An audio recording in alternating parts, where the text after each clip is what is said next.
ఈరోజు నసరాపేట పార్లమెంట్ నియోజకవర్గం సంబంధించి కమిటీలు వేసేదానికోసం మా నాయకులు పవన్ కళ్యాణ్ గారు నన్ను అబ్జర్వర్గా, అలాగే సీనియర్ నాయకులు, పార్లమెంట్ సంబంధించి సీనియర్ నాయకుల్ని, అలాగే సాధకుల్ని అందరూ కూడా కమిటీ, ఈ సమాచార సేకరణ కమిటీని మొత్తం 28 మందిని నియమించడం జరిగింది. దాంట్లో భాగంగానే ఈరోజు ఇక్కడ మీటింగ్ పెట్టి పార్లమెంటు ముఖ్యమైన నాయకులతోటి ఈరోజు మీటింగ్ పెట్టడం జరిగింది. ఇంకా రేపటి నుంచి కూడా ఎవరైతే ఆశావాహులు ఉన్నారో పార్టీకి సంబంధించినటువంటి ముఖ్యంగా పార్లమెంటు కమిటీలు,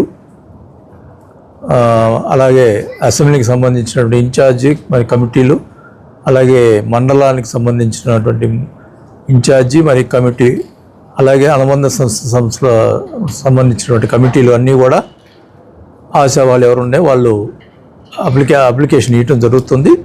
దానికి సంబంధించి వాళ్ళు ఫిలప్ చేసి ఈ ఉన్నటువంటి కమిటీలు అందరికి కూడా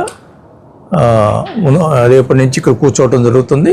ఈ 28 మందికి వాళ్ళు వచ్చి అప్లై చేసుకొని దాంట్లో కరెక్ట్ కాదని కూడా వెరిఫై చేయడం జరుగుతుంది. ఇవన్నీ కూడా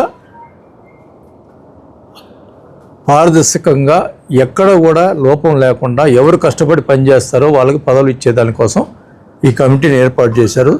దాంట్లో వరకు ఎక్కడ కూడా లోపం లేకుండా కష్టపడి పనిచేసే వాళ్ళకి పదవులు దక్కుతాయని కూడా తెలియజేసుకుంటా ఉన్నాం. దానికి సంబంధించినటువంటి ఈ కమిటీలో వచ్చినటువంటి అర్జీలన్నీ కూడా స్టెబిలైజ్ చేసి మా నాయకుడు పవన్ కళ్యాణ్ గారికి పంపించడం జరుగుతుంది.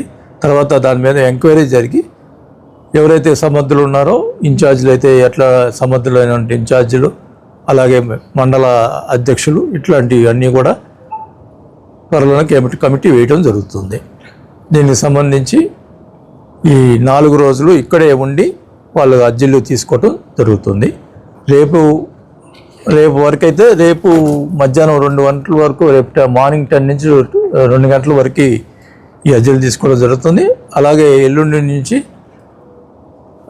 ఈవినింగ్ 6 దాకా, మార్నింగ్ 10 టు ఈవినింగ్ 6 దాకా ఈ అర్జీలు తీసుకొని అన్నీ కూడా ఏ రోజుకి ఆ రోజు ఇక్కడ మా కమిటీతో పాటు ప్రెసిడెంట్ కమిటీ కూడా ఉంది, వాళ్ళందరూ కూడా ఇవన్నీ సెక్రియేట్ చేసి పైకి పంపించడం జరుగుతుంది. ఇది అంతా కూడా ఇది కొత్త తరహాలో వినూత్నంగా ఉన్న తరహాలో చేయటం జరుగుతుంది. ఇది పారదర్శకంగా జరగాలనే ఉద్దేశంతో కళ్యాణ్ గారు కమిటీలు వేసి పార్టీని బలోపేతం చేసేదానికోసం ఈ కమిటీలు వేయటం జరుగుతుంది.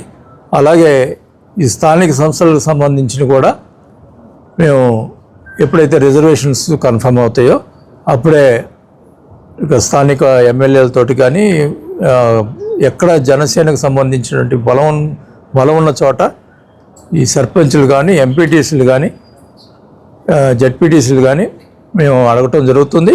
ఖచ్చితంగా మా బలం ఉన్న దగ్గర మటుకి ఏ పరిస్థితిలో మేము తీసుకొని పోటీ చేయటం జరుగుతుంది. దీనికి సంబంధించి అన్నీ కూడా వివరాలు మేము అందరి నాయకులకి చెప్పడం జరిగింది.